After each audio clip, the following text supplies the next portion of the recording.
ஹாய்ங்க. இன்னைக்கு நம்ம கிச்சனில் தேங்காய் லட்டு, ஒரு சொட்டு நெய், எண்ணெய் எதுவுமே யூஸ் பண்ணாமல் டேஸ்டியாக எப்படி பண்ணுறதுன்னு பார்த்துடலாமா? இதுக்கு நம்ம 1/2 லிட்டர் பால் இன்றைக்கி எடுத்துருக்கோங்க. அதில் கொஞ்சம் கூட தண்ணி சேர்த்தாமல் நல்லா கெட்டியாக காய்ச்சிக்கோங்க.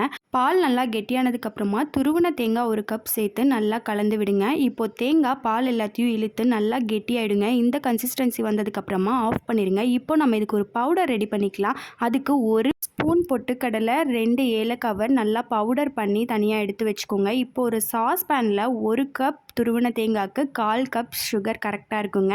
இதில் கொஞ்சமாக தண்ணி சேர்த்து நல்லா சுகர் நல்லா கரைஞ்சி சிரப் மாதிரி ஆனால் போதுங்க. கம்பி பதம்லாம் எதுவும் தேவையில்லை. இப்போ நம்ம ரெடி பண்ணி வச்சுருக்க தேங்காயில் சுகர் சிரப்பை ஊற்றி நல்லா மிக்ஸ் பண்ணி விடுங்க.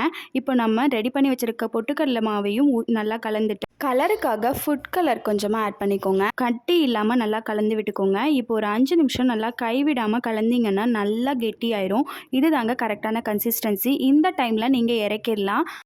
இப்போ ஒரு பவுலுக்கு மாற்றிட்டு ஒரு 5 நிமிஷம் சூடு ஆறுற வரைக்கும் வெயிட் பண்ணுங்கள். அதுக்கப்புறம் உருண்டை பிடிச்சி பாருங்கள், கையிலையே ஒட்டாதுங்க. சூப்பராக உருண்டை பிடிக்க வரும்.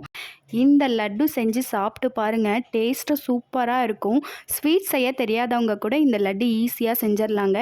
எந்த ஒரு மெஷர்மெண்ட்டுமே தேவையில்லை. இந்த லட்டு சாப்பிட அவ்வளோ டேஸ்ட்டாக இருந்துச்சுங்க. நீங்களும் மறக்காமல் ட்ரை பண்ணி பாருங்கள். இதே மாதிரி இன்னொரு ஃபுட் வீடியோவில் பார்க்கலாம். பாய்.